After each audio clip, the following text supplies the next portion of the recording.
जय सिया राम दोस्तों। इस वीडियो में हम बात करेंगे जिंक कौशल इंडस्ट्री कंपनी के आईपीओ के बारे में। इस आईपीओ की अगर बात करें तो कल 25 सितंबर से यह आईपीओ खुलेगा।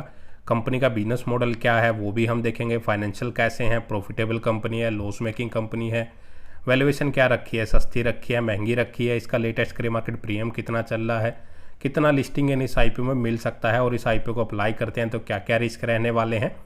ये सारी ही बातें हम इस वीडियो में डिटेल में चर्चा करेंगे, तो लास्ट तक वीडियो को जरूर देखिएगा। तो सबसे पहले हम कंपनी के बिजनेस को समझते हैं। 2007 में कंपनी की स्थापना हुई थी, तो मतलब अगर देखें 18 सालों का कंपनी को एक्सपीरियंस है।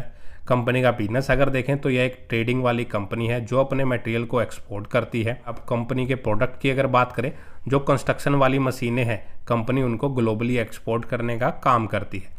99% कंपनी की जो इनकम जनरेट होती है हर साल वो इसकी एक्सपोर्ट से जनरेट होती है और 1% की इनकम डोमेस्टिक सेल से जनरेट होती है। तो आप समझ सकते हैं कंपनी की जो डिपेंडेंसी है वो सिर्फ एक्सपोर्ट पे ही है।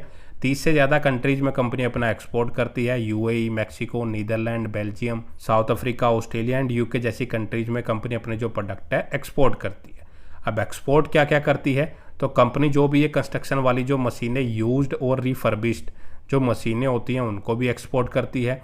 और नई मशीनों को कंपनी अगर देखे अपना ब्रांड लोगो HEXL लगा के उनको भी ग्लोबली एक्सपोर्ट करने का ये कंपनी काम करती है। एक्सपोर्ट में भी अगर देखें मैक्सिको और यूएई, वहीं से 86% की कंपनी की सालाना इनकम जनरेट हो रही है। मैक्सिको की अगर बात करें लास्ट ईयर के कंपैरिजन में दिसंबर 2024 के अकॉर्डिंग 74% के आसपास की इनकम जनरेट हुई है। वहीं यूएई से अगर देखें तो लगभग 11.5% की, लेकिन उससे 2-3 साल पहले का अगर डाटा देखें, मैक्सिको में अगर देखें कंपनी एक्सपोर्ट नहीं करती थी, अभी लास्ट रिसेंट ईयर से ही एक्सपोर्ट करने लगी है।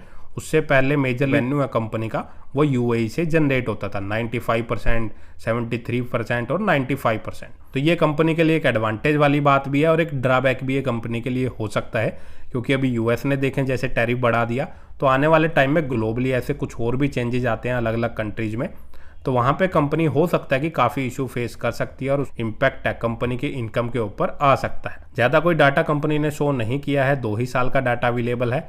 उसके अकॉर्डिंग एसेट्स देखेंगे तो 109 करोड़ से बढ़ के 180 करोड़ के लगभग, अगर देखें 70 करोड़ के आसपास एसेट्स बढ़े हैं लास्ट ईयर से कंपेयर करें। इनकम देखें 242 करोड़ से बढ़ के 385 करोड़ की, तो लगभग 58-59% के आसपास कंपनी की इनकम बढ़ी है, अच्छी बात है। लेकिन प्रॉफिट अगर आप देखेंगे 18.5 करोड़ से बढ़ के 19.25 करोड़ का, तो सिर्फ 2.5-3% के आसपास कंपनी का जो प्रॉफिट है वो पिछले साल के कंपैरिजन में बढ़ता हुआ नजर आ रहा है। डेप्ट अगर देखें तो 54 करोड़ के आसपास की डेप्ट भी कंपनी के ऊपर नजर आ रही है।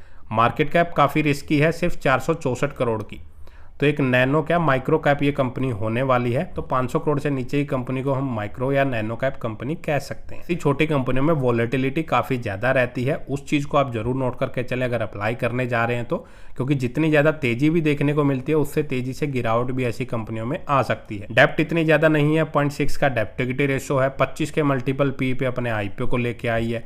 वैल्यूएशन रीजनेबल है, ना ज़्यादा महंगी है ना ज़्यादा सस्ती है। इसके लिस्टेड कंपटीटर से कंपेयर करें, एस यानी कि एक्शन कंस्ट्रक्शन इक्विपमेंट और विजन इंफ्रा इक्विपमेंट, वो इस कंपनी से कई मल्टीपल टाइम पे अपना बिजनेस कर रहे हैं और वैल्यूएशन वाइज भी अगर देखें काफ़ी रीजनेबल वैल्यूएशन पे वो अभी फिलहाल ट्रेड कर रहे हैं। तो ओके ओके वैल्यूएशन है, ना ज़्यादा महंगी है ना ज़्यादा सस्ती है।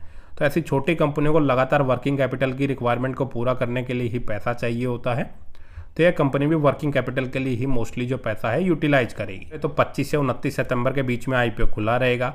115 से 121 रुपये पर शेयर प्राइस बैंड रखा है। 120 शेयर अगर देखें कंपनी एक लोट में ऑफर कर रही है और यह आईपीओ हो सकता है कि छोटा पैकेट बड़ा धमाका हो सकता है, क्योंकि ग्रे मार्केट प्रीमियम में काफ़ी अच्छी करंट में तो डिमांड इसकी चलती हुई नजर आ रही है और इशू साइज भी काफ़ी छोटा है, सिर्फ 116 करोड़ का, तो लॉटमेंट के चांसेस भी काफ़ी कम होंगे।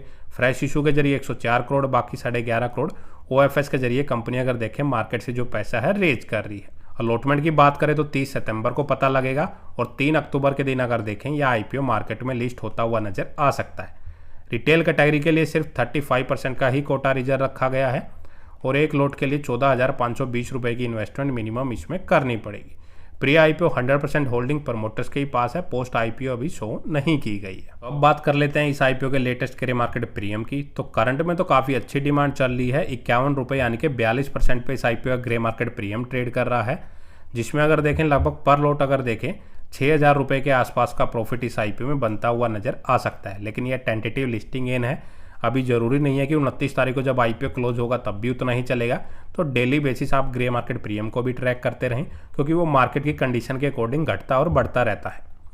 तो ओवरऑल बात करें कंपनी कैसी है, क्या इस आईपीओ में अप्लाई करें, तो लॉन्ग टर्म के हिसाब से तो मेरे को तो इतनी कोई खास कंपनी नज़र नहीं आ रही, ज़्यादा कोई फाइनेंशियल का डाटा अवेलेबल नहीं है। मेजरली डिपेंडेंसी अगर देखें ग्लोबली कंट्रीज पे है। अभी यूएस के साथ इंडिया के कुछ इशू चल रहे हैं, तो आने वाले टाइम में अदर कंट्रीज के साथ भी इशू होते हैं, तो वहाँ पे कंपनी काफ़ी सफ़र कर सकती है।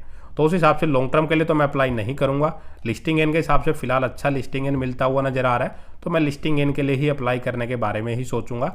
वो भी डिसीजन लास्ट डे के दिन ही लूँगा। तो आप अपना जो भी डिसीजन लें बेटर रहेगा, डिटेल में स्टडी जरूर कर ले। तो आपको कंपनी का बिजनेस मॉडल फाइनेंशियल कैसे लगे कमेंट करके जरूर बताइएगा। तो इस वीडियो में इतना ही। अगर आपको वीडियो अच्छी लगे तो वीडियो को लाइक और चैनल को सब्सक्राइब करना ना भूलें। जय सिया राम।